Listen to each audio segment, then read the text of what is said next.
వందల ఏళ్ల క్రితం తమిళనాడు పల్లెల్లో రాత్రిపూట ఎవరైనా అపరిచితులు దుండగులు ఊర్లోకి వస్తే వాళ్ళని ఒక అద్భుత శక్తి అడ్డుకునేదట. గుడికి తలుపులుండవు, పైకప్పు ఉండదు, ఎల్లప్పుడూ కళ్ళు తెరిచి ఊరి పొలిమేరలో నిలబడి కాపలా ఉండే ఆ పరాశక్తి పేరే చెల్లి అమ్మన్. చీకట్లో సైతం తన కంటి చూపుతో దుష్ట శక్తులను భస్మం చేస్తూ తమిళనాట అణువున పూజలందుకునే ఈ సరిహద్దు దేవత రోమాలు నిక్కబొడుచుకునే అద్భుత చరిత్ర ఇది. నమస్కారం. గ్రామ దేవతల యాత్రలో మనం ఈ రోజు పొరుగు రాష్ట్రమైన తమిళనాడులోకి అడుగు పెట్టబడుతున్నాం. తమిళ పల్లెల్లో ప్రతి ఊరి సరిహద్దులో కనబడే ఈ చెల్లి అమ్మన్ తల్లి చరిత్ర ఏంటో మొదటి ఎపిసోడ్ లో చూద్దాం.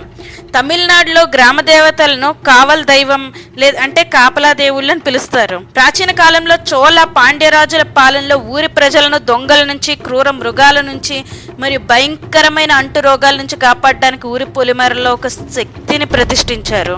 చెల్లి లేదా సెల్లి అంటే కరుణించే తల్లి లేదా చల్లని తల్లి అని అర్థం. ఈమె సాక్షాత్తు పార్వతీదేవి ప్రతిరూపం. ఊరి పొలిమేరల్లో ఉంటుంది కాబట్టి ఈమెను ఎల్లయ్యమ్మన్ అని కూడా అంటారు.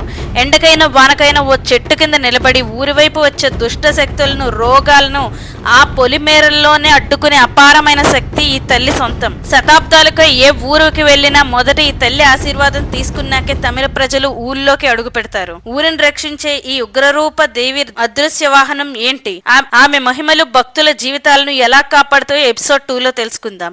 ఈ వీడియో మీకు నచ్చినట్లయితే వెంటనే లైక్, షేర్ అండ్ సబ్స్క్రైబ్ చేసుకోండి. అలాగే జై చెల్లయ్యమ్మన్ తల్లి అని కమెంట్ చేయడం మర్చిపోకండి. జై హో సనాతన ధర్మం.